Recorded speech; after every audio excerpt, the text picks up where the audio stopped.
Many people think that connecting with your audience just happens. I used to think that way too.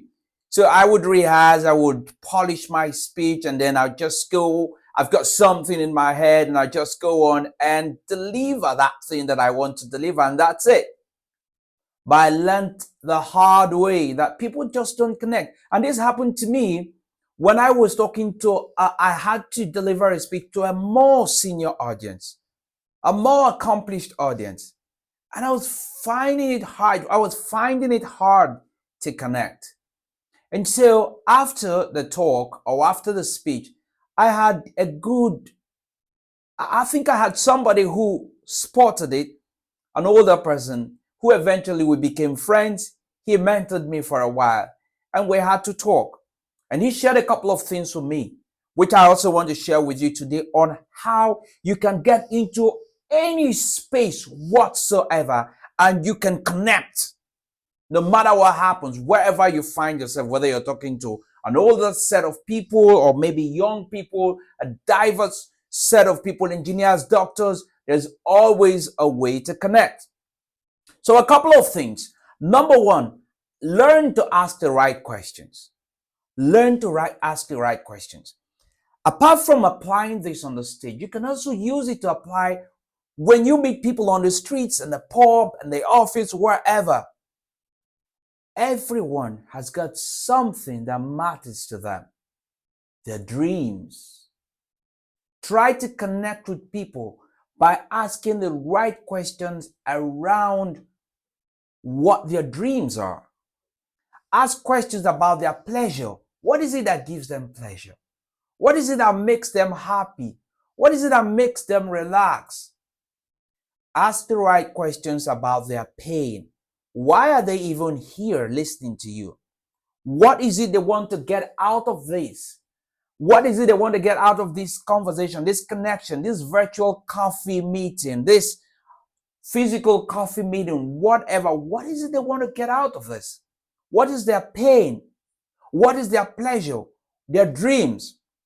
The moment people see that you authentically are asking questions and you care to listen, you can connect to them.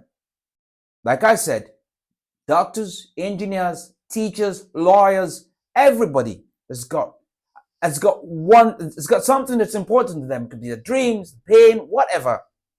Ask the right questions to lead you to that point. Number two, practice humility. Nobody likes a proud person. I don't, and I'm sure you don't. When people see that you're humble, you're open to them, they tend to draw close to you. And so what you need to do is talk about your mistakes, talk about your struggles too. People like it when they think, oh, he's also human. Oh, she's also human. People love it. And that's why I have learned over and over that when you tell stories about yourself and you share your struggles, your mistakes, the things you are ashamed of, but you've learned from them, you tend to draw people close to you. Now let's take this away from the space of public speaking, like on the stage, to even when you talk to people one-on-one. When you're able to share with them your struggles, you see, you connect a lot better. So my advice to you, what I would recommend is try to weave your struggles and your mistakes into the stories that you tell when you speak on stage. It helps you to connect with people. Okay? So that, I hope that is going to help you to connect with people a lot more. Now, the third thing I think would help you, that I have also learned, and I learned from my mentor that I mentioned earlier, is to step into people's world. What I mean by stepping into people's world is ensure that at the end of every presentation, you ask the people that you're working with, that you've spoken to, what resonates with them or what resonated with them throughout the speech. What is it that they've learned? What is it that pulled them away? Because sometimes we present to diverse audiences. We present to people of different demographics. And sometimes the stories you tell, the anecdotes that you use, your action on stage might detract from your speech. But how can you learn if you do not take feedback? How can you get feedback if you do not request for feedback? And how can you learn, or how can you use the feedback? How can you benefit from the feedback that's given to you if you do not take it in and try to improve your speeches from the feedback that you get from other people? If you really take public speaking seriously, if you really focused on your message and you really want people to be served by you, you would listen to what they say so that you can serve them a lot better. Now, if public speaking is your thing, if you struggle with gaining influence, if you struggle with gaining respect at your place of work because you've got the ideas, those burning ideas, but you cannot present those ideas in a way that resonates with the people at your place of work, and for that reason you lose respect. If you really are afraid of standing in front of people and talking, a fear grips you and cripples you, we've put together a webinar that we have tagged From Fear to Confidence. Now, the essence of this webinar is to help you, show you how you can conquer stage fright, calm your nerves, unlock your inner confidence, and gain respect wherever you are by the way that you communicate. And this webinar is packed with actionable exercises, relatable stories that you can use immediately. I've said it over and over again. You cannot learn how to speak in public by just watching videos or by reading books.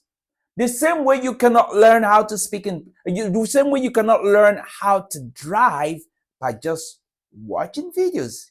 You've got to get behind the steering. You cannot learn how to swim by just watching videos. You've got to get wet. But what we've done is to create a safe environment that can help you so that you can practice. So somewhere, it might be on the left, right, top, bottom, depending on where you're seeing this video or watching this video, there would be something, a link that gives you access to a free webinar. The webinar is live, a free webinar that will take you from 0 to 10, how you can basically just apply these strategies to conquer your fear, to break the ice. Someone out there needs to hear your message. You can't just hide behind your fears. I used to be that way, and I'll share with you how I was able to break free and become so confident that I can speak on different platforms, different parts of the world. I look forward to seeing you in the webinar. Without wasting time, click on the link below and let's get to class and let's start learning how to speak in public, conquer our fear, manage our nerves, calm our nerves when we're on stage, and let the world hear your message. Until I come your way again, my name is Stallone-Obaraemi Samuel, and bye for now.